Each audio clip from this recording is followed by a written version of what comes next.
এই তো আরেকটু হবে।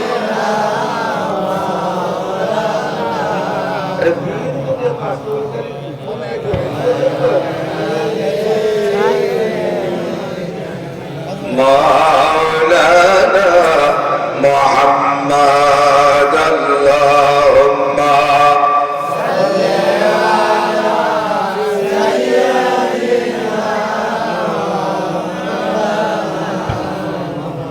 ওয়া আলা আলি সাইয়্যিদিনা। আমার মরণ আসিবে কখন কেউ তো জানে না। ঠিক আছে কিনা? কত মানুষ মারা গেল, অনেক মানুষ মারা গেছে, কখন কে মারা যাবে কেউ কি জানি? আজকের এই মঞ্চে এখানে ওয়াজ মাহফিল করছি, এই মাহফিলের সভাপতি ছিলেন, আল্লাহু আকবার। আমার বক্তৃতার জীবনে আমি যতদিন পর্যন্ত আমার বন্ধুবর জনাব ঝুন্টু, রুহুল আমিন ঝুন্টু, তারপরে মৌলানা সাইফুল ইসলাম, আমার একেবারে ক্লোজ আমার বন্ধু, এরা যতদিন পর্যন্ত প্রোগ্রামটা সাজিয়েছে, আমাদের এই মঞ্চে ডান পাশে অথবা বাম পাশে সভাপতি ছিলেন আমাদের হাজি আকবর মেম্বার, মনে পড়ে না? এই পাশে বসে থাকতেন, আলহামদুলিল্লাহ। এরকম কত মানুষ সবাই চলে গেছেন আস্তে আস্তে আস্তে আস্তে, আমরাও সবাই চলে যাব, কেউ কি বেঁচে থাকতে এসেছি? আমার মরণ আসিবে কখন কেউ তো জানে না, আমি মরে গেলে আমায় তোমরা ভুইলা যাও না, আমি মরে গেলে আমায় তোমরা ভুইলা যাও না, আমি চলে গেলে আমায় তোমরা ভুইলা যাও না, আমার মরণ আসিবে কখন কেউ তো জানে না। ঠিক না? আওয়াজ হয় না? আরেকটু জোরে বলুন, আরেকটু জোরে। এই জন্য এই মঞ্চে বসেই আল্লাহু আকবার কয়েক বছর হারিয়ে গেছেন আমাদের আসেন বিশ্বাস, এই মঞ্চে থাকতেন। এই জন্য কে কখন মারা যায় কেউ জানে না, মৃত্যুর আগে আমাদেরকে স্মরণ করতে হবে আল্লাহু আকবার, আল্লাহু আকবার, আল্লাহু আকবার। আমার মরণ আসিবে কখন কেউ তো জানে না, আমি চলে গেলে আমায় তোমরা ভুইলা যাও না, আমি মরে গেলে আমায় তোমরা ভুইলা যাও না, আমার মরণ আসিবে কখন কেউ তো জানে না। এই দুনিয়া চিরজীবন থাকার জায়গা না, অন্ধকার কবর যে আমার আসল ঠিকানা, আমার মরণ আসিবে কখন কেউ তো জানে না। আল্লাহুম্মা সাল্লি আলা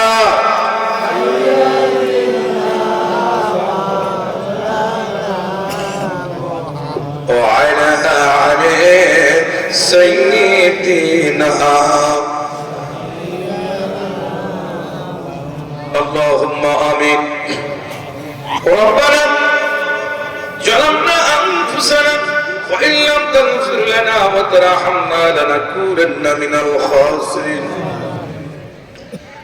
দুই দিন ব্যাপী ঐতিহ্যবাহী 22তম তাফসীরুল কোরআন মাহফিল 28 আল্লাহ আজকের এই কোরআনের মাহফিলে আমরা যারা উপস্থিত হয়েছি, আল্লাহ মেহেরবানি করে দুই দিন ব্যাপী ঐতিহ্যবাহী তাফসীরুল কোরআন মাহফিলের প্রথম দিন প্রথম রজনীতে দূর দূরান্ত থেকে যত মানুষ আমরা এসেছি, আল্লাহ মেহেরবানি করে সকলকে তুমি কবুল আর মঞ্জুর করে নাও, সকলকে তুমি কবুল আর মঞ্জুর করে নাও। আয় রোজগারে বরকত দান করে দাও, গরু বাছুরে বরকত দান করে দাও, ক্ষেত খামারি ফসল আদিতে বরকত দান করে দাও। আর চোখ বন্ধ করেছি ওই অন্ধকার কবরে মা, চোখ বন্ধ করেছি অন্ধকার কবরে মা শুয়ে আছে, মনে পড়ে গেল আল্লাহ, চোখ বন্ধ করেছি মরা মার কথা মনে পড়ে গেল।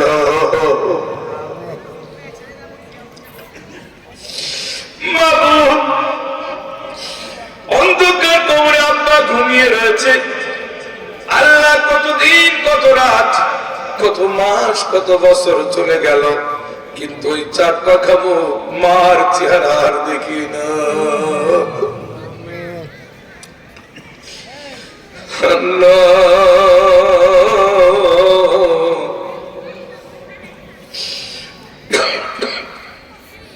মায়ের কবর খারাপ, তুমি জান্নাতের টুকরা বানাও।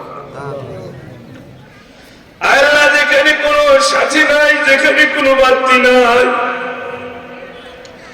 আল্লাহ ওই কণ্ঠ ওই অন্ধকার কবরে কেমনে থাকবো জানি না।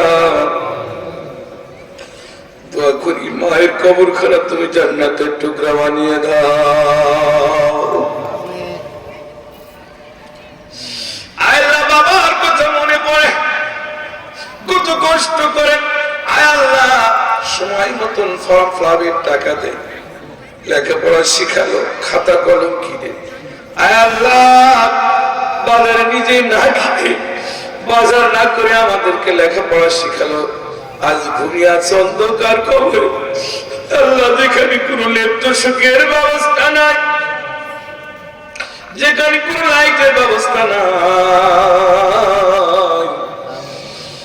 অন্ধকার কবরে মা বাবা ঘুমিয়ে আছে, তাদের কবর গুলো তুমি জান্নাতের টুকরা বানায় দাও। ওফু আন্না ওয়াগফির লানা ওয়ারহামনা আনতা মাওলানা ওয়ানসুরনা আলাল কওমিল কাফিরিন। আল্লাহ আলসরা ইউনিয়নের আল্লাহ ঐতিহ্যবাহী একটি বিশাল তাফসীরুল কোরআন মাহফিলে আল্লাহ যিনারা আরো আছেন বক্তা 2 দিন ব্যাপী, আল্লাহ তুমি এদের সকলের শারীরিক সুস্থতা দান করে আল্লাহ কোরআনের দাওয়াত আল্লাহ দেওয়ার মতন তৌফিক দিয়ে দিও। আল্লাহ আল্লাহ এই গ্রামের বিশাল ঐতিহ্যবাহী একটি গোরস্থান, আল্লাহ ওই গোরস্থানে যত মানুষ ঘুমিয়ে গেল আল্লাহ তাদের তুমি খবর আজাব মাফ করে দাও, কবর গুলো তুমি জান্নাতের টুকরা বানিয়ে দাও। আল্লাহ এই অত্র অঞ্চলে অনেকের বাড়ি পারিবারিক বাড়ির উপরে কবর পারিবারিক গোরস্থান রয়ে গেছে, আল্লাহ যে যেখানে ঘুমিয়ে আছে তাদের কবর গুলো জান্নাতের টুকরা বানিয়ে দাও। সুবহান রাব্বিকা রাব্বিল ইজ্জাতি আম্মা ইয়াসিফুন, সালামুন আলাল মুরসালিন, আলহামদুলিল্লাহি রাব্বিল আলামিন। কালিমাতু লা ইলাহা ইল্লাল্লাহু মুহাম্মাদুর রাসূলুল্লাহ। একটু জিকির করি লা ইলাহা ইল্লাল্লাহ, জোরে সুবহানাল্লাহ, আলহামদুলিল্লাহ, লা ইলাহা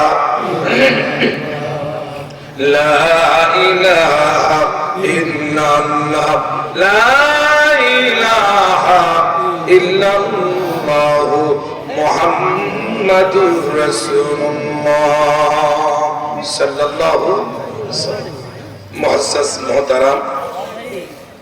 2 দিন ব্যাপী ঐতিহ্যবাহী তাফসীরুল কোরআন মাহফিলের প্রথম দিনের প্রধান তাফসীরকারক আন্তর্জাতিক খ্যাতি সম্পন্ন মুফাসসিরে কোরআন আমাদের সকলের আদরের দুলাল আমাদের স্যার বলেই দিয়েছেন সুবহানাল্লাহ তাআলা যে শুধু আমাদের পার্শ্ববর্তী ইউনিয়নের সন্তান না, কুষ্টিয়া জেলার উজ্জ্বল নক্ষত্র, সারা বাংলাদেশের আলোড়ন সৃষ্টিকারী বক্তা আল্লামা মাওলানা নাসির ইকবাল বিন শাফি, আল্লাহ সুবহানাহু ওয়া তাআলা প্রিয় ভাইজানের নেক হায়াত দারাজ করুন।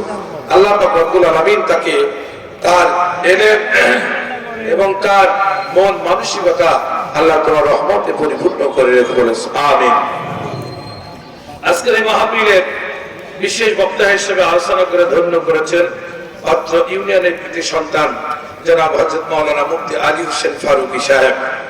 আরো আলোচনা করে ধন্য করেছেন অত্র ইউনিয়নের সকলের আদরের দোলাল, এক সময় ইসলামী আন্দোলনের একান্ত সিফা ও সালাম, যার আন্দোলন, যার কথা, যার বক্তৃতায় আলচারা ইউনিয়নে ইসলামের যে কথাগুলো বের হয়েছে, আমাদের সকলের পরিচিত মুখ হযরতুল আল্লাহ আলাদ হযরত মাওলানা মনসুর আহমেদ হিলালি সাহেব, আল্লাহ প্রিয় রুহানি পিতার নেক হায়াত দারাজ করুক, আল্লাহ পাক কবুল করুক।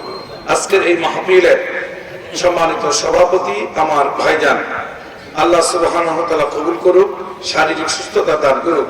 বিশিষ্ট ইসলামিক চিন্তাবিদ, দানবীর, সমাজসেবক জনাব মোহাম্মদ রবিউল ইসলাম, সদস্য 7 নম্বর ওয়ার্ড আলচারা ইউপি, আল্লাহ সুবহানাহু ওয়া তাআলা কবুল করুক। আজকের এই মাহফিলের যিনি সঞ্চালক, আমাদের সকলের প্রিয়জন, এবং যিনার আলোচনা, যিনার বক্তৃতায় আমরা ইসলামী আন্দোলনে শরীক হয়েছিলাম।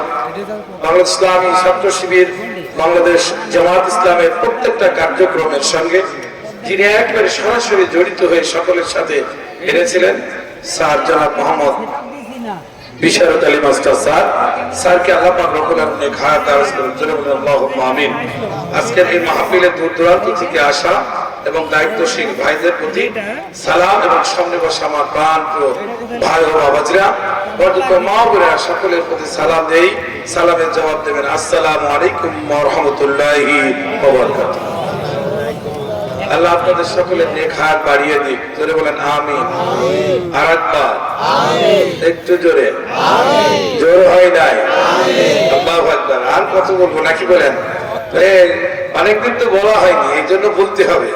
সুবহানাল্লাহ তাআলা আমাদের একান্ত খুব নির্যাতিত গত 15 বছর 16 বছর ধরে আমাদের পার্শ্ববর্তী গ্রাম নাজিরপুর গ্রামের আমাদের মেম্বার সাহেব জনাব ইউসুফ আলী সাহেব, সুবহানাল্লাহ তাআলা আল্লাহ পাক রব্বুল আলামিন তার নেক হায়াত দারাজ করুন। মঞ্চে আসার জন্য আমি সবিনয় অনুরোধ করছি।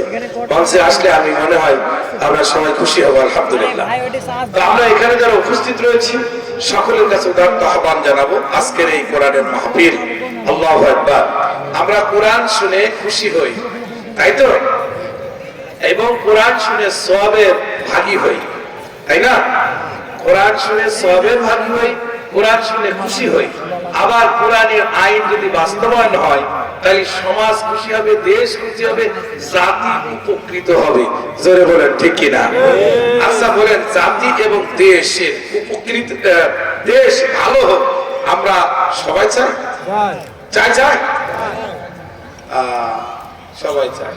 তাইলে আমরা যদি চেয়ে থাকি তাইলে অবশ্যই আমাদের কার্যক্রম আপনি অন্য জায়গা থেকে না, আপনার প্রতিটা ফ্যামিলির থেকে শুরু করতে হবে।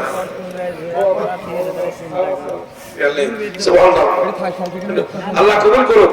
আর এই মাহফিলের একদম উদ্যোক্তা আমার বিশ্বাস হুজুর জনাব হযরত মাওলানা রুহুল আমিন সাহেব, আপনার হচ্ছে অত্র প্রতিষ্ঠানের ধর্মীয় টিচার।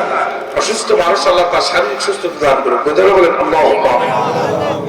আমরা এখানে সুবহানাল্লাহ তাআলা শান্তি চাই, এবং আমরা সকলেই প্রত্যেকটা জায়গায় শান্তির একটা দুর্গ বানাবো, এটা আমাদের শপথ। জোরে বলেন ঠিক কিনা? আর এখানে কোনো দলের পক্ষের কথা বলছে না, এটা আমাদের সকলের কি শপথ যে প্রত্যেকটা বাড়ির থেকে একটি শান্তির জিনিস আমরা তৈরি করব, যেখানে অশান্তি থাকবে না। স্ত্রী আর ধরেন স্বামী স্ত্রীর ঝগড়া হবে না। কি করলে ঝগড়া হয় না? স্বামীও দেখবেন 5 ওয়াক্ত নামাজ পড়ে, স্ত্রীও 5 ওয়াক্ত নামাজ পড়ে, ওই ফ্যামিলিতে ঝগড়া হয় না, কারণ একজন কি করে ক্ষান্ত হয়। ধরে বলেন ঠিক কিনা? আর নামাজ পড়া পড়বেন না, ঝুনঝুটি বেগম ঝামেলা করবে। আপনি 5 ওয়াক্ত নামাজ পড়ে কি করবেন? বাড়িতে ঢুকবেন, তখন এরকম বলে যে যতই এরকম এরকম দাড়ি বাড়েও লাভ হবে না, টিভি একটা কিনে নিয়ে আসো, টিভি নষ্ট হয়ে গেছে। ধরে বলেন ঠিক কিনা? আমি ভুল বললাম? তাহলে সব মুরব্বীরা ঠিক বলছে, যুবকরা কি? যুবকরা বলে ঠিক কিনা? তাহলে শান্তি প্রত্যেকটা পরিবারে শান্তি আনতে হবে। শান্তি আনতে গেলে প্রত্যেকটা পরিবারে আল্লাহু আকবার পারিবারিক বৈঠক করতে হবে। পারিবারিক বৈঠক ছাড়া কোন পরিবারে শান্তি এবং সঠিক কিছু আসতে পারে না। তাহলে হুজুর পারিবারিক বৈঠকটা কি? আমরা তো জানি না। পারিবারিক বৈঠকটা কি আপনারা জানবেন, আপনারা জানবেন আস্তে আস্তে, উন্মুক্ত ফিল্ডে বলা যাবে না যে কি। পারিবারিক বৈঠকটা হচ্ছে আপনার পরিবারের সবাইকে নিয়ে এক টেবিলে এক জায়গায় বসবেন খাবারের আগে, অথবা একটু সময় দিয়ে বসবেন। যদি সময় নাই পান ব্যস্ততার ভিতর, তাহলে যখন খেতে বসে সমস্ত টেবিলে আপনারা বসবেন। বসার পরে বড় ছেলেকে বলবো, বাবা টিটুল তুমি খুব বড় হয়েছে, আমি খুব খুশি আলহামদুলিল্লাহ। বা কখন কে মারা যায় জানি না, তুমি হাই স্কুলে এবার এসএসসি পরীক্ষা দেওয়া, বাপ টুটুল তুমি নামাজে যেও। জোরে বলেন সুবহানাল্লাহ। কি দাওয়াত শুরু হয়ে গেল? জোরে বলেন ঠিক কিনা? দাওয়াত ওই গেটটি কুট্টি গাটটি কুট্টি বেদই তালতলার হাটে যায়, ওই সেখানে যায় আপনি দাওয়াত বলে না নিজের সাওয়াল হচ্ছে ইয়াবা খায় আর ওই নাম কি জানো গাঁজা বলি বলে আমি বলি এজন্য আপনারাই বলে গেছেন ভাইরা আমার বন্ধু বলে প্রত্যেকটা পরিবারের থেকে যদি আপনি শান্তির জন্য কাজ শুরু করেন একেবারে প্রত্যেকটা রুট লেভেলের পারিবারিক থেকে যদি পারিবারিক বৈঠকের মাধ্যমে ইসলামকে সামনে আগানোর জন্য পরিকল্পনা করে লাগেন বেশি দিন লাগবে না 54 বছর ধরে আন্দোলন করে আজকে সারা বাংলাদেশের প্রত্যেকটা চায়ের দোকানে একটা দলের নাম হয় ধরে বলেন ঠিক কিনা আর পিতা আর আমার নাতি সব 14 দিন জেলে ছিল গাড়ি উঠি না এই জন্য আপনাদের ক্ষেত্রে আমি বলি নাম আমার জিহাদি কোন অংশে গ্রহণ করি নাই যুদ্ধে একটু জোরে কথা বলি আর কথাটা একটু ধারালো হয় এই জন্য অনেকে কষ্ট পায় আবার অনেকে সুখ পায় এই জন্য আমার সুখ পাওয়ার জন্য না পরিবারে পারিবারিক বৈঠকে যদি বলে বাবা টুটুল এসএসসি পরীক্ষা দেবাম আল্লাহু আকবার টাকা পয়সায় কোনো কমতি রাখি না ফজরের আযান হলে যোহরের আযান হলে কমপক্ষে নামাজে যে বাবা চরিত্র পাল্টিয়ে যাবে নামাজ ছাড়া কি কোনো চরিত্র পাল্টায় একজন বলছে হুজুর আমি ইসলাম করি ভালো কথা নামাজ কালাম পড়া হয় নামাজ নাজের মধ্যে পড়ি তো তোর দিন ইসলাম কি সিদ্ধ বলে ঠিক কিনা নামাজ রাখে আপনি রিপোর্টের প্রতিদিন কয়েকটা নামাজ পড়ছেন ফজরের নামাজ যোহরের নামাজ আসরের নামাজ হিসাব দেবেন হিসাব নামাজ লেখার পরে আপনি 5 ওয়াক্ত নামাজ পড়ার পরে আপনি যাই সুন্দর করে ওই তো একটা জায় নামাজ বিছায় মুহাসাবা করবেন আল্লাহর কাছে আল্লাহ এই দোকানে বসে এখানে ওখানে সব তো ভালো কাজই করলাম কিন্তু ডিজেল নিলাম 3 কেজি দিলাম 2 কেজির দাম ও দোকানদার টের পাইনি আল্লাহ তুমি টের পাইছো আল্লাহ এখন যদি ডিজেলের দাম দিতে যাই তাহলে আমার নাম হবে আল্লাহ তোমার কাছে বলি আল্লাহ তুমি মাফ করো আল্লাহ মাফ করতে পারে কিনা আপনাদের ক্ষেত্রে বলি এই জন্য প্রতিদিন শোয়ার সময় ঘুমানোর সময় একটু আল্লাহর কাছে ক্ষমা চেয়ে শোবেন যদি মারা যান তাইলে আপনি জান্নাতে হবেন না হইলে বড় বিপদ আছে তওবার সুযোগ নাই ধরে বলে ডেকে না এই দুনিয়া চিরজীবন থাকার জায়গা নাই অন্ধকার কবর যে আমার আসল ঠিকানা আসল ঠিকানা কবর কবরে যদি শান্তি পেতে চায় তাহলে পারিবারিক বৈঠকের মাধ্যমে পরিবারে শান্তি আনতে হবে পরিবারে যদি আপনার শান্তি না থাকে কবরে শান্তি নাই কোথাও রোড ঘাটে আল্লাহ স্কুল কলেজ ইউনিভার্সিটি যেখানে চাকরি করেন না কেন যেখানেই যান না কোন পরিবারে যদি শান্তি না থাকে শান্তি আসবে না শান্তি যদি আসে আল্লাহু আকবার ওই পরিবারের বৈঠকের মাধ্যমে যদি পরিবার ঠিক হয়ে যায় আল্লাহ পাক বলেন ওই পরিবারের জন্য আমি আমার পাশে আমার জান্নাতে আমি ঘর বানায়া দেব ও মালিক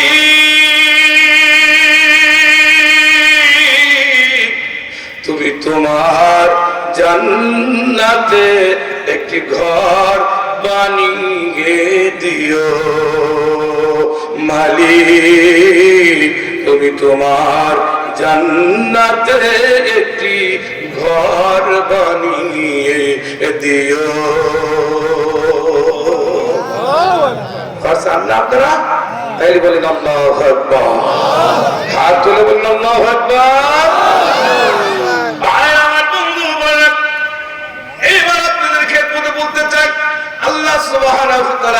তাইলে আমরা সকলে পরিবারে ইসলাম জারি করব আইনে দেখেন ছেলেকে বললেন একটা যুবতী মেয়েকে বললেন মা ফাতিমা তুমি না কলেজে পড়ো বলো হ্যাঁ ও মা আমি 5 ওয়াক্ত নামাজ পড়ি প্রতিদিন মানুষের কাজে যাই অথবা আমি চাকরি করি রাস্তাঘাটে চলি মা তুমি যদি পর্দা না করো তোমার বাবার সম্মান যাবে আর আল্লাহর হুকুম তরক হবে পর্দা না করলে জাহান্নামে যাওয়া লাগবে ও মা ফাতিমা তোমার জন্য বুরকার ব্যবস্থা টাকা পয়সা আছে তুমি বুরকা পড়া শুরু করো এভাবে পারিবারিক বৈঠকে স্ত্রীকে, ছেলে সন্তানকে যদি সঠিক ইসলামের দাওয়াত দেওয়া হয়, দ্বীনের দাওয়াত দেওয়া হয়, সলা পরামর্শ করা হয়, এই পরিবারে যখন আলহামদুলিল্লাহ সব বুঝে যাবে, বাবার গার্জেনের কথা শুনে যখন হয়ে যাবে, দেখবেন এক পরিবার দুই পরিবার হতে হতে হতে হতে হতে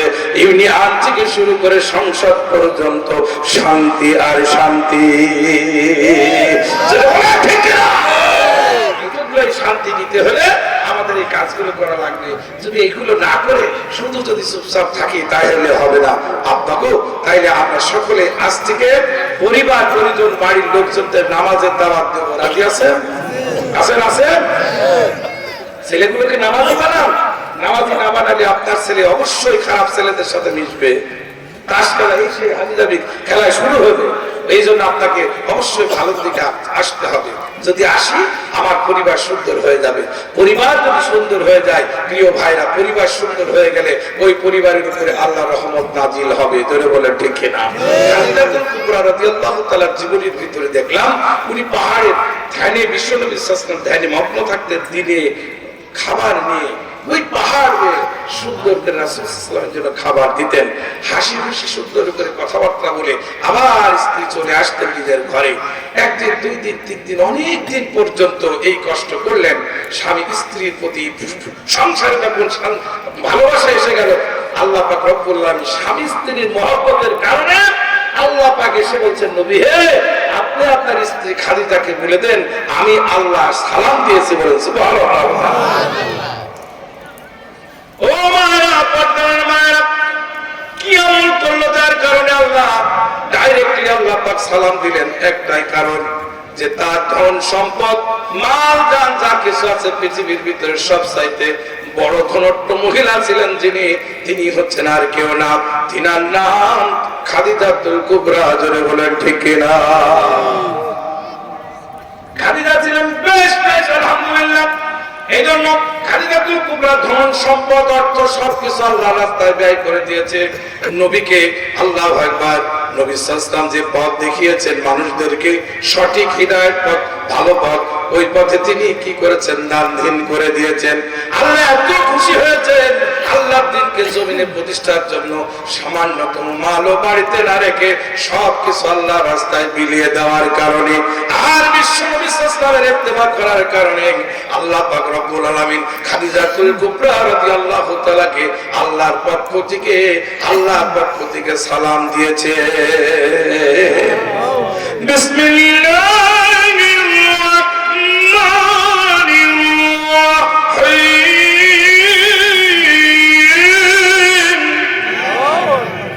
কোরআনের আয়াত ছিল যদি আল্লাহু আকবার বলা হয়, 8টি জান্নাত তার জন্য বরাদ্দ হয়। জোরে বলেন সুবহানাল্লাহ। কোরআনের আয়াত শোনার পরে আপনি জানেন আর না জানেন, আল্লাহু আকবার শব্দটা তো বলতে পারেন, কারণ আল্লাহু আকবার শব্দটা বললে আল্লাহ পাক রব্বুল আলামিন খুশি হয়ে যায়। খুশি তো করব তাকে। জোরে বলেন ঠিক কিনা? আমরা কালু সালুকে খুশি করে কোনো লাভ নাই। জীবনে বহুত কালু সালুকে খুশি করে দেখেছে, লাভ নাই। ধরা পড়লে ওই জেলে গেলে কালু সালু টাকা খায় আর নিজের স্ত্রী নিজেরই জামিন ধরা লাগে। জোরে বলেন ঠিক কিনা? ওই কালু সালু দালালদের হাতে আর ভাগ করে পড়া যাবে না। জোরে বলেন ঠিক কিনা? জোরে বলেন ঠিক কিনা? আজ থেকে ওয়াদা করতে হবে, আমরা কোন দালালদের সাথে নয়, আমরা একমাত্র আল কোরআনের জমিনে আল কোরআন প্রতিষ্ঠার জন্য জীবন দেব। এটা আসলে হাত ধরে দেখা। আলহামদুলিল্লাহ। এই জন্য এবার জোরে বললাম না, জিহাদি জোরে কথা বলে মনে করছে রাজনীতি করছে, দেখেন এগুলো এখনো কিন্তু রাজনীতি হয় না, বুঝছে নাকি ভাই আমার বন্ধু? মানে এজন্য আপনাদের ক্ষেত্রে বলতে চাই, তাহলে আমরা আল্লাহ পাক রব্বুল আলামিনকে পাওয়ার জন্য, দ্বীন প্রতিষ্ঠার জন্য জীবন অমিম্মা রাযাকনাহুম